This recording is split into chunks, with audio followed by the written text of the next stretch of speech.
Diesel petrol का stock है तो फिर क्यों पीएम डीजल पेट्रोल की खपत कम करने की अपील कर रहे हैं। एक तरफ प्रधानमंत्री देश को कह रहे हैं कि कम डीजल और पेट्रोल खरीदिए, बचाइए, और पेट्रोलियम मंत्री कह रहे हैं कि भाई कोई दिक्कत नहीं है, विदेशों से इंपोर्ट करने में अमेरिकी डॉलर की कमी ना हो जाए। तो क्या भारत का विदेशी मुद्रा भंडार तेजी से गिर रहा है? पीएम मोदी पिछले 2 दिन से सोना ना खरीदने की और पेट्रोल बचाने की अपील कर रहे हैं। एक तरफ मोदी की अपील का जमीन पर असर होने लगा है, तो दूसरी तरफ पेट्रोलियम मंत्री हरदीप पुरी ने आज देश को भरोसा दिया कि देश में डीजल पेट्रोल की कोई कमी नहीं। पेट्रोलियम मंत्री ने और क्या क्या कहा उसे सुन लीजिए, फिर आगे की बात आपको बताऊं। No problem on the supply management side, no shortage of anywhere. And I'm going to conclude this by saying we have 60 days of crude, which is the maximum we need. We have 60 days of LNG and we have 45 days of LPG. So there's no problem on the supply side. अब सवाल उठता है कि diesel petrol का stock है तो फिर क्यों पीएम डीजल पेट्रोल की खपत कम करने की अपील कर रहे हैं। भाई लोग पूछेंगे ना कि एक तरफ प्रधानमंत्री देश को कह रहे हैं कि कम डीजल और पेट्रोल खरीदिए, बचाइए, और पेट्रोलियम मंत्री कह रहे हैं कि भाई कोई दिक्कत नहीं है। तो शायद पीएम मोदी ऐसा विदेशी मुद्रा भंडार को बचाए रखने के लिए कर रहे हैं ताकि संकट के वक्त में विदेशों से इंपोर्ट करने में अमेरिकी डॉलर की कमी ना हो जाए। तो क्या भारत का विदेशी मुद्रा भंडार तेजी से गिर रहा है? इसके बारे में आगे आपको बताने वाला। लेकिन पहले देखिए कि भारत के पास गोल्ड रिजर्व कितना है। आरबीआई की रिपोर्ट के मुताबिक मार्च 2026 तक भारत के पास करीब 880 मीट्रिक टन सोना था। मोदी सरकार ने पिछले 3 साल में गोल्ड रिजर्व को तेजी से बढ़ाया है। आप देखिए कि 2023-24 में आरबीआई ने करीब 107 मीट्रिक टन सोना खरीदा, 2024-25 में करीब 104 मीट्रिक टन सोना खरीदा गया, और 2025-26 में आरबीआई करीब 168 मीट्रिक टन सोना भारत ले आई।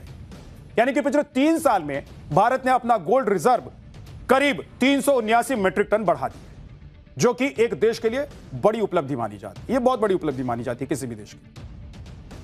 पीएम मोदी ने 140 करोड़ देशवासियों से सोना ना खरीदने की अपील इसलिए की क्योंकि पिछले वित्तीय वर्ष में जब सोने की कीमत अपने पीक पर थी, यानी कि सबसे ज्यादा थी, उस वक्त भारत में लोगों ने दबाकर सोना खरीदा था और इतना सोना खरीदा कि रिकॉर्ड बना दिया। अब देखिए कि घरेलू मांग का 99% सोना आयात करने वाले भारत ने 2025-26 में 72 अरब डॉलर का सोना खरीद लिया। भाई 72 अरब डॉलर का, और सोने की खरीद में यह भारत का नया रिकॉर्ड है। हालांकि इस साल जनवरी में जब सोना अपने ऑल टाइम हाई रेट पर था, तब लोगों ने ज्वेलरी शोरूम जाना कम कर दिया। इसीलिए पिछले 4 महीने में सोने की डिमांड लगातार कम हुई।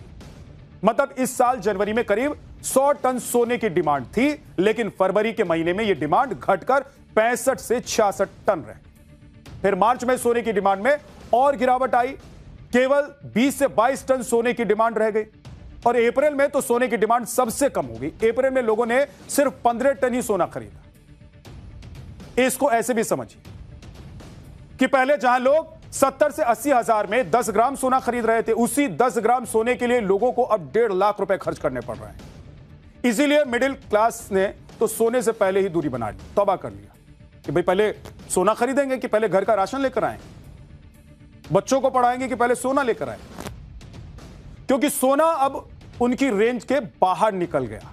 उन्हें लगने लगा कि अब सोना हमारे हाथ में नहीं रह गया। अब सोने की जो खरीदारी हो रही है उसका बहुत बड़ा कारण शादी समारोह है, शादी ब्याह है, लोगों की मजबूरी है, ना चाहते हुए भी लोगों को इतने महंगे सोने के गहने खरीदने पड़ रहे हैं। और इसीलिए पीएम मोदी ने खासतौर पर शादियों में सोना ना खरीदने की अपील की, ताकि लोग शादी में सोने के गहने खरीदने की बोझिल परंपरा से भी बाहर निकल जाए, राहत महसूस करें। एक है ना सिस्टम कि दुल्हन के लिए, दुल्हन की मां के लिए, दुल्हन की चाची के लिए, दादी के लिए, भाई लिस्ट बना के देते, सबके लिए आएगा। और उधर दूल्हे वाले भी देते हैं कि भाई हमारे पूरा खानदान 2-4 जो आस पड़ोस में वाले रहने वाले सबके लिए सोने का गहना आएगा। क्या करेंगे लोग, मजबूरी में खरीदते हैं, बनवाते। तो पीएम मोदी बार बार अपील कर रहे हैं कि विदेशी मुद्रा भंडार को बचाने के लिए सोने से दूरी बनानी होगी। पीएम मोदी को यह अपील क्यों करनी पड़ रही है, यह आप भारत के घटते फॉरेन एक्सचेंज रिजर्व को देखकर समझ सकते हैं।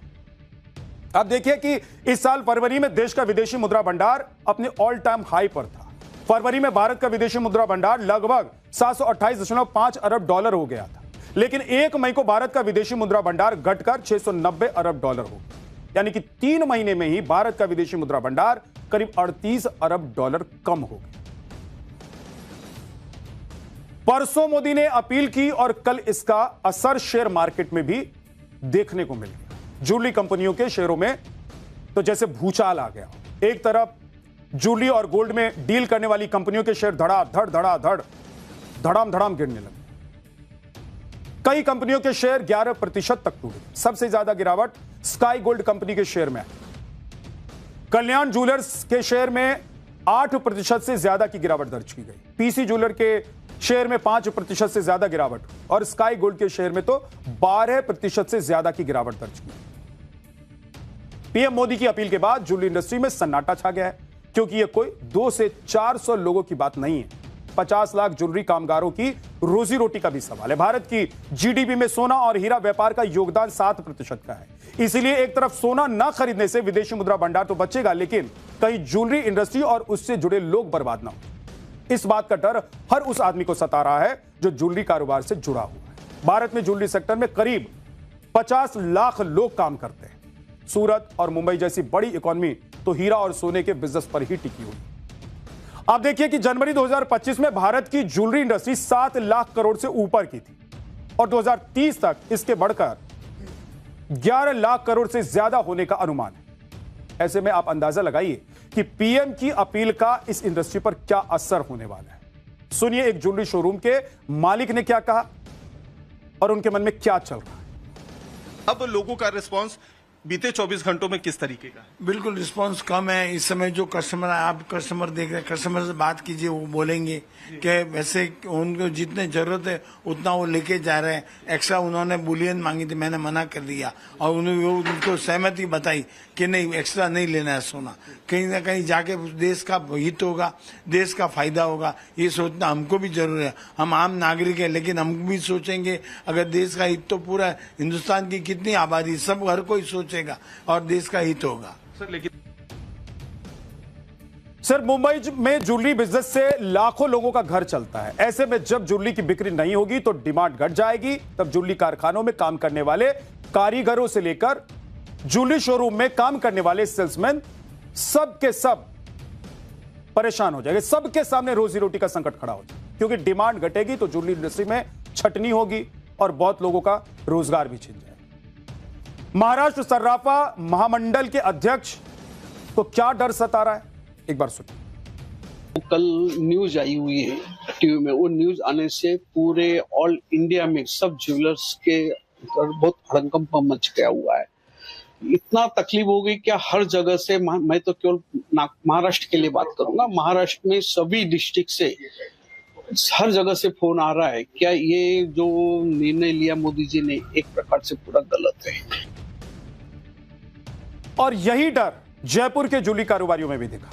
सुनिए बुलियन ट्रेडर्स कमेटी के अध्यक्ष पीएम की अपील के क्या संभावित नतीजे बता रहे हैं, वो क्या एनालाइज कर रहे हैं।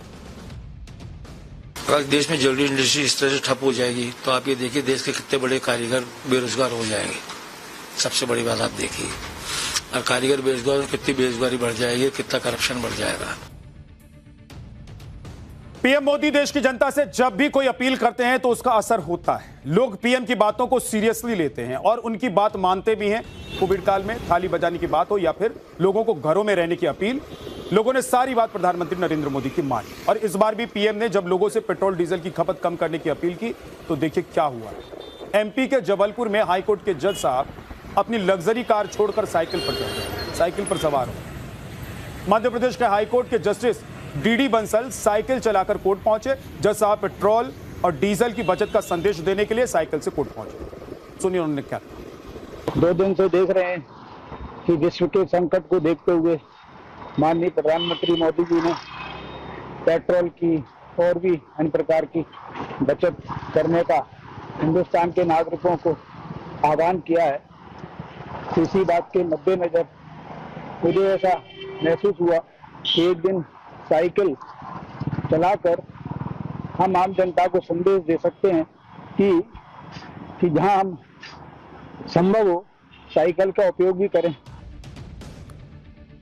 एक तरफ प्रधानमंत्री मोदी देश के लोगों से पेट्रोल बचाने की अपील कर रहे हैं, दूसरी तरफ मध्य प्रदेश के निगम मंडलों के अध्यक्ष पद पर नियुक्त हुए नेता सैकड़ों कारों का काफिला लेकर सड़कों पर आज रौला झाड़ रहे हैं। मध्य प्रदेश पाठ्य पुस्तक निगम के अध्यक्ष नियुक्त हुए सौभाग्य सिंह ठाकुर उज्जैन से भोपाल तक सैकड़ों गाड़ियों से अपने समर्थकों के साथ पहुंचे। पेट्रोल डीजल बचत की अपील के बीच सैकड़ों गाड़ियों के काफिले को देखकर आम लोगों का मुंह फटाका फटाके। सवाल यह उठता है कि क्या सारी अपील, नियम कानून ये सब मिडिल क्लास पर आकर ही रुक जाते हैं?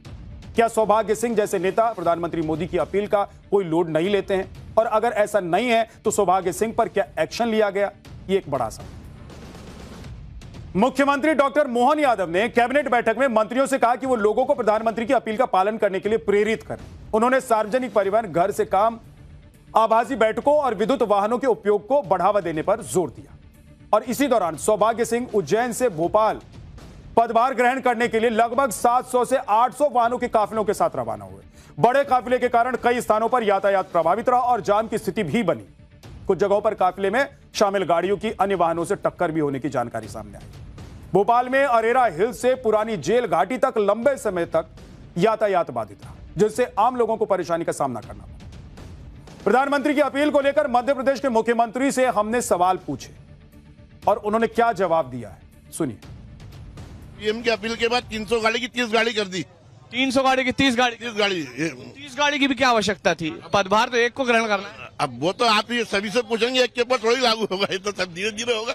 डीजल पेट्रोल कम, वो तो बोला है कम खर्चा करो, बस। अब कम नहीं होना चाहिए आपको लगता है?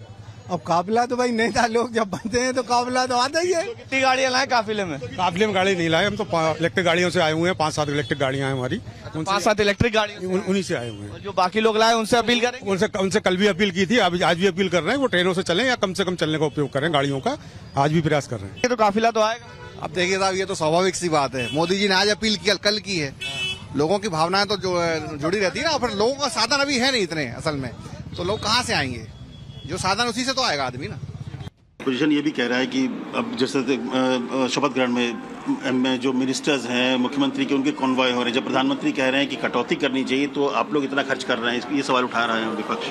उनको क्यों जलन है इस बात की? उनके पास कुछ है नहीं इसलिए बात कर रहे हैं। कांग्रेस बुरी तरह से तमिलनाडु में हारी और जब विजय जीते तो अपने 40 साल का साथ तोड़ करके एक झटके से आंख बदल करके कांग्रेस ने अतीत का रोल जैसा करती आई है, वो किसी की सगी नहीं। उसने एक बार अपना चरित्र फिर दिखाया है। तो ये उनका तरीका है, उनका कुनबे का तरीका, उनकी पार्टी का चरित्र है।